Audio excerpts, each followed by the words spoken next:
Yeah. but he was tough. Pete, now what was it? You want to give us a little insight on on JB? What JB, when he was in high school? JB was a tough guy, a little shit, but he was tougher than shit, and he beat the shit out of anybody. I tell you, he was a tough guy, but he was still, if you were his friend, you were his friend. Mm-hmm. And it worked out really well. I knew John quite well. And then after high school, he went to the Navy, I went to the Navy. We didn't see each other for many years. And he's had a very interesting life from working on the river boats in the Mississippi to cattle ranching in Florida to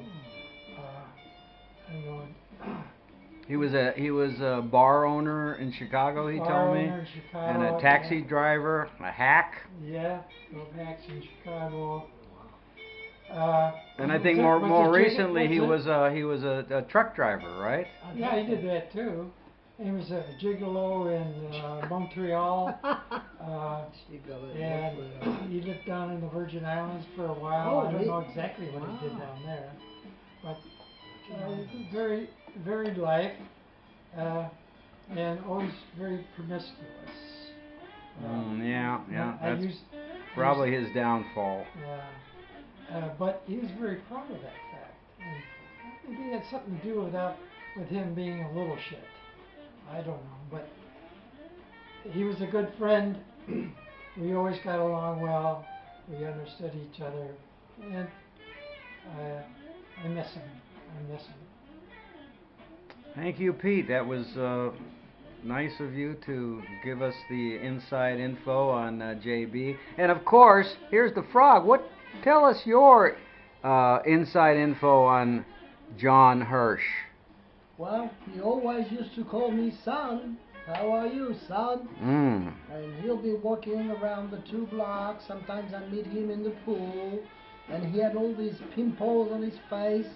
Probably some. That was shingles. Shingles. Anyway, I brought him to the doctor, Dr. Olivier, a couple of times. I took him to the lab to get his pee checked and his blood as well. Well, he was all right. He didn't talk much, but he was okay. Yeah. And I hope his lady didn't take all his money, right? Well, she should have, because that was for her. You know how I don't know what happened there. Those Thai women, how greedy, money hungry. Well, anyway, yeah. To tell you the truth, about a month or 2 ago, he said he wanted to set up some funding for her, for people. Yeah. Oh, that's nice. And so we were loading up his safe with cash. He must have had 100,000 baht in there. So I was. Maybe she has it.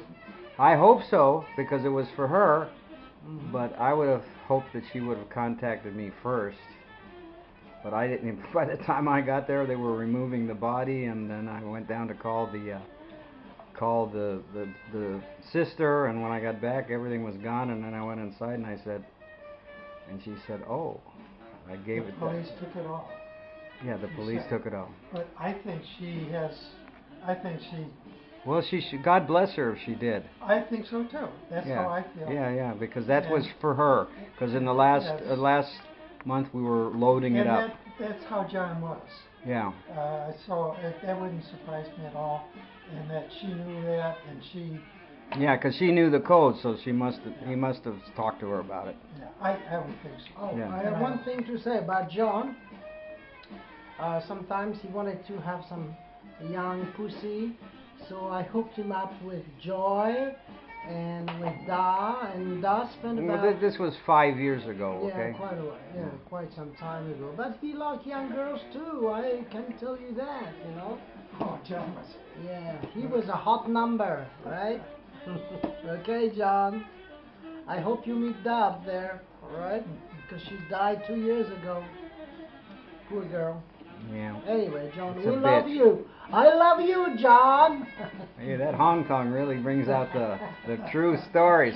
Thank you, Mike, a.k.a. Michelle, a.k.a. Mr. Twerk-a-lot. Oh yeah, Twerk-a-lot. Yeah, I remember that. Okay.